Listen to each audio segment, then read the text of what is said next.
আলোচনা করছে এবং আপনি যখন ডিজাইন করতে যাবেন বা ডেভেলপমেন্ট করতে যাবেন তখন কোনটা বেশি কি অ্যাপ্রোচেবল ওই জিনিস নিয়েও কথা বলা হয়েছে। বুঝা গেছে? তো প্রথমত কাজ হচ্ছে অ্যাবস্ট্রাক্ট পড়বেন। অ্যাবস্ট্রাক্ট যদি পড়েন তাহলে বুঝে যাবেন এই পেপারে কি কাজ করছে। এরপরে কি পড়তে বলছি? ইন্ট্রোডাকশন পড়বেন আর শেষে গিয়ে কনক্লুশন পড়বেন। এখন আসো, তানভীর বলছো যে এই পেপারে আমরা কি প্রেজেন্ট করব, এটা তোমার প্রশ্ন না? আচ্ছা, তাহলে এইখানে যে কি পয়েন্ট গুলো আছে সব কি পয়েন্ট গুলোই তোমার পিপিটিতে থাকবে। এখন ধরো শুরুতে তুমি লিখলে অ্যাবস্ট্রাক্ট, এখন অ্যাবস্ট্রাক্ট কি তুমি এখান থেকে পুরোটা তুলে দিবা? না, সারমর্ম লিখবা। যদি দুইটা কিওয়ার্ডে হয় দুইটা কিওয়ার্ডেই লিখবা, ঠিক আছে? এরপর দেখেন এই যে ডিএফডির ভিতরে অনেক কিছু আছে, যে ডিএফডির কয়টা কম্পোনেন্ট, 4টা কম্পোনেন্ট, এগুলো আমরা সব পড়ে আসছি। এখন আপনারা যখন পিপিটি বানাবেন আপনারা এই পেপারের আদলেই বানাবেন, আপনারা বাইরে থেকে কিছু নিয়ে আসবেন না, ঠিক আছে? যে ডিএফডি যেহেতু আমি পড়ছি বাইরে থেকে কিছু কপি পেস্ট করে নিয়ে আসি না, দরকার নেই। এই পেপারে যা লেখা আছে, যতটুকু লেখা আছে তার বেসিসে যদি পিপিটি খুবই ছোট হয় তাহলে খুবই ছোট পিপিটি করবে।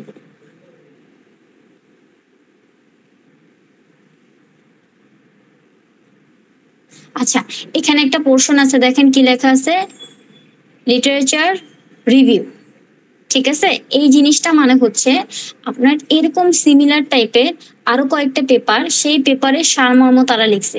এই যে দেখেন এখানে প্রথমে কি দিছে, অথরের নাম দিয়ে দিছে এবং সাইটেশন 12 করে এতটুকু।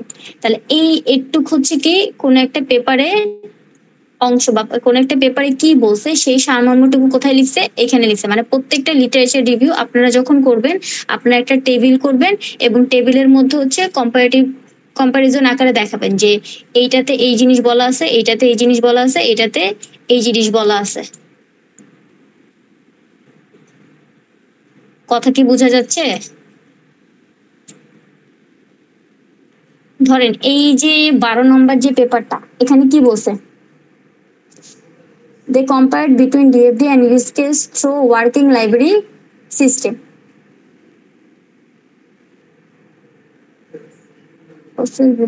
আচ্ছা, তাহলে এই যে 12 নাম্বার পেপারটা, এটাতে কি বলছে যে তারা কার উপর কাজ করছে, লাইব্রেরি সিস্টেমের উপর কাজ করছে এখন, এবং বলে দিচ্ছে কোন সময় কোনটা ইউজ করবে।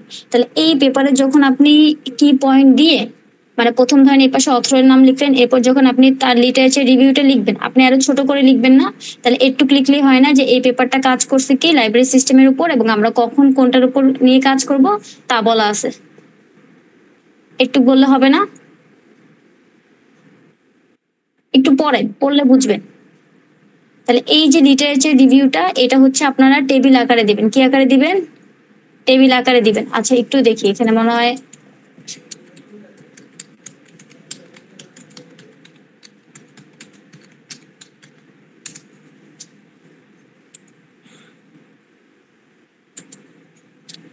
দেখা যাচ্ছে কি?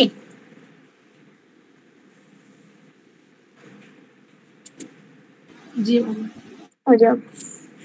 একটু দাঁড়ান, এখানে দেখেন অনেকগুলো এখানে লেখা আছে, অথর লেখা আছে, স্যাম্পল, টাইটেল, সোর্স, ফাইন্ডিং। আপনাদের এত কিছু দরকার নেই, আপনারা কি লিখবেন, অথর লিখবেন এক পাশে আর ফাইন্ডিং এ শর্টলি ছোট করে লিখবেন যে এই পেপারে কি কাজ করছে। বুঝে গেছে? তো এই লিটারেচার রিভিউ যখন লেখা আকারে থাকে তখন এটাকে টেবিল একটু বানায় দিলেই হবে।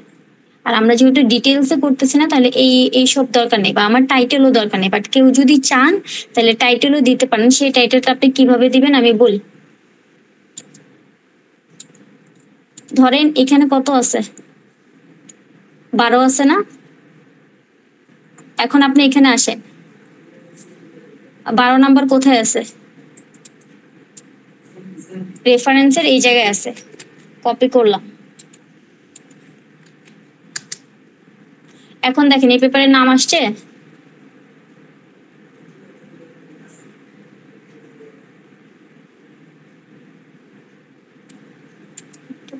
এটা কি একই পেপার ছিল?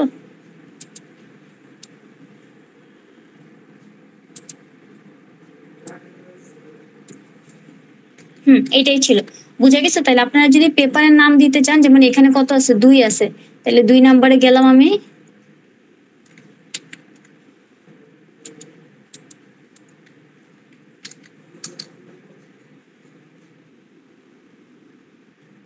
এই যে এটা প্রথমটা, ঠিক আছে? তা আমার কি দরকার এখান থেকে পেপারের নামটা দরকার না টাইটেল, তাহলে টাইটেলটা পাওয়া গেছে। তো আপনি যখন লিটারেচার রিভিউ টেবিল করবেন, আপনি চাইলে অথরের নাম তো দিবেনই, ফাইন্ডিং দিবেন, আর চাইলে টাইটেল দিতে পারেন এভাবে খুঁজে খুঁজে। যাদের পেপারে লিটারেচার রিভিউ থাকবে তারা এইভাবে টেবিল বানিয়ে দিবেন, যদি আপনার পেপারে না থাকে তাহলে দেওয়ার দরকার নেই। কারো কোনো প্রশ্ন?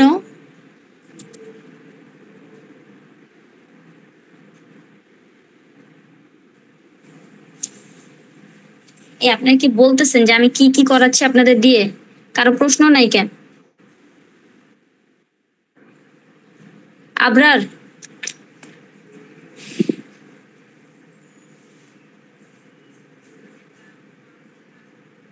নাই। এরপরে সাবরিনা, ম্যাম সব সেকশনে এগুলা করাচ্ছি। কি বলছি পেপারে এখানে?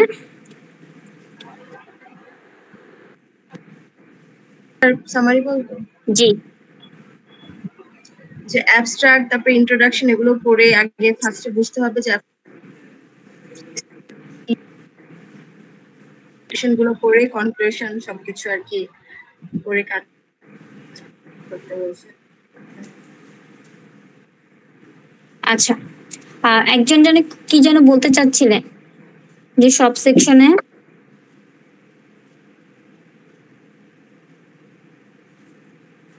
সেম ভাবেই করাচ্ছেন নাকি? বাবা সব সেকশনে কি করাচ্ছে ওটা তো আমি জানি না।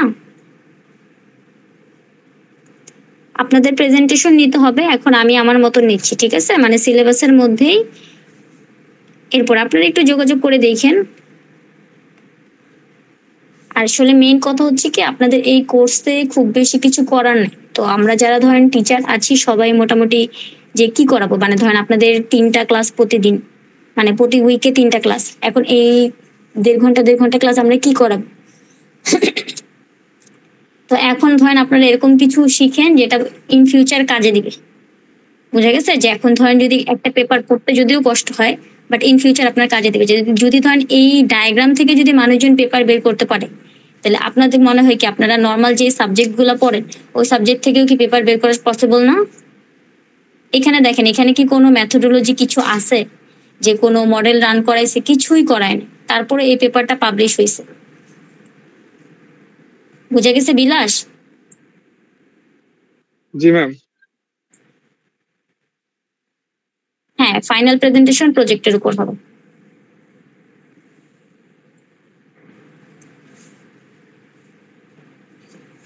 ম্যাম ফাইনাল প্রেজেন্টেশন কবে হবে? হবে, আগে এটা দেন এরপরে সব হবে।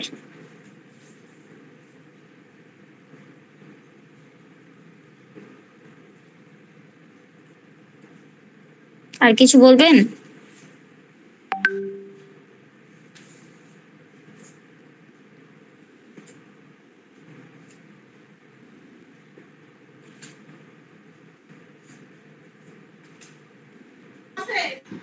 ম্যাম কিভাবে লিখবো এটা আবার একটু ফার্স্ট থেকে সুন্দর করে বলে দেন, আমি বুঝতেছি না আসলে, কনফিউশন কিভাবে লিখবো। আচ্ছা, প্রথমে আপনারা যখন পিপিটি তৈরি করেন প্রথমে কি দেন? প্রজেক্টের নাম দেন, তাহলে এখানে কি হবে?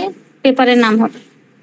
এরপরে আপনার ওই যে আপনাদের নাম, কাকে সাবমিট করবেন, আইডি, এগুলা দেওয়ার পরে আপনার প্রথম কি হবে? অ্যাবস্ট্রাক্ট হবে। এখন অ্যাবস্ট্রাক্ট এখানে অনেক বড় আছে, আপনারা এত বড় লিখবেন না, আপনারা কি পয়েন্ট আকারে বা অবজেক্টিভ আকারে, বা আমরা যখন 1 2 দিয়ে লিখি ওইভাবে, যদি একটা অবজেক্টিভ থাকবে একটা লিখবেন, 2টা অবজেক্টিভ থাকলে 2টা লিখবেন। কথা বুঝে গেছে? এতটুকু গেল অবজেক্টিভ। একটু বুঝছেন? জি ম্যাম। আচ্ছা, এরপর আসেন ইন্ট্রোডাকশন। ইন্ট্রোডাকশনে কি আছে? প্রথমে এই যে সাইটেশন করা আছে এগুলোর দিকে দেখার দরকার নেই, এখানে কি লেখা আছে একটু পড়লে আপনি এটাকে সামারি করতে পারবেন, যে এক লাইনে বা 2 লাইন সামারি করার পর এখানে আরো কি কি আছে? ডিএফডি কম্পোনেন্ট আছে, ইউজ কেস, ডায়াগ্রাম আছে। তো ডিএফডি তে যে কম্পোনেন্ট আমরা পড়ছি চারটা কম্পোনেন্ট, আপনার এই 4টা কম্পোনেন্টের নাম লিখেন এবং ছবি দিয়ে দেন, শেষ। এরপরে কি আছে? ইউজ কেস ডায়াগ্রাম কি কি আছে ছবি দিয়ে দেন ছোট করে, চলে গেল। ওকে, এরপরে এখানে আসছে কি লিটারেচার রিভিউ। এখানে বলছি যাদের লিটারেচার রিভিউ থাকবে তারা কি করবেন, টেবিল আকারে দিবেন, গেল শেষ। এরপর দেখেন এখানে রিসার্চ মেথোডোলজি কি, কিছুই না। তারপর আপনারা এটা লিখবেন, যেহেতু ছোট করে আছে ছোট করে লিখবেন, কারো যদি বড় করে থাকে ওইখান থেকে শর্টলি লিখবে যে এটার মেইন অবজেক্টিভ কি বা মেইন রিসার্চ কি এই পেপারে, যে কম্পেয়ার করবো কার মধ্যে, ডিএফডি আর ইউজ কেসের মধ্যে, to understand each of them and find the difference between them. এটাই আমাদের এই রিসার্চে মেথোডোলজি। শেষ, ডিসকাশন করবেন, কনক্লুশন লিখবেন, যা যা আছে সবই লিখবেন, শুধু শর্টলি লিখতে হবে। যদি আপনার মনে হয় কোনো ফিগার দিবেন আপনি, তাহলে আপনি ফিগার অ্যাড করবেন। আচ্ছা বাবা পড়েন, পেপার পড়েন। এখন যদিও মানে সহজ কোর্স তো, পড়ে ফেলেন, হেল্প হবে। আর একটাই পেপার, গ্রুপের 3 জন মিলে একটা পেপার পড়বেন, মানে একটা পেপার পড়তে 20 মিনিট, 20-30 মিনিটের বেশি লাগবে না। ঠিক আছে,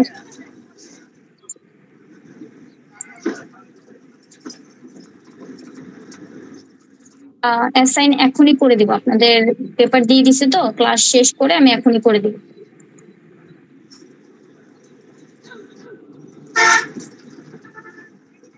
আর পিপিটি আপনারা শর্ট করে বানাবেন, যাতে একটা ক্লাস বলতে আবার নেক্সট উইক রবিবারে হচ্ছে আমার পিপিটি শেষ হয়ে যায়, মানে সবার প্রেজেন্টেশন নেওয়া শেষ হয়ে যায়।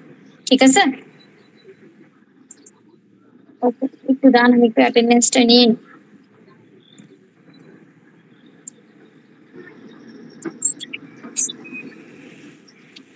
6 তারিখ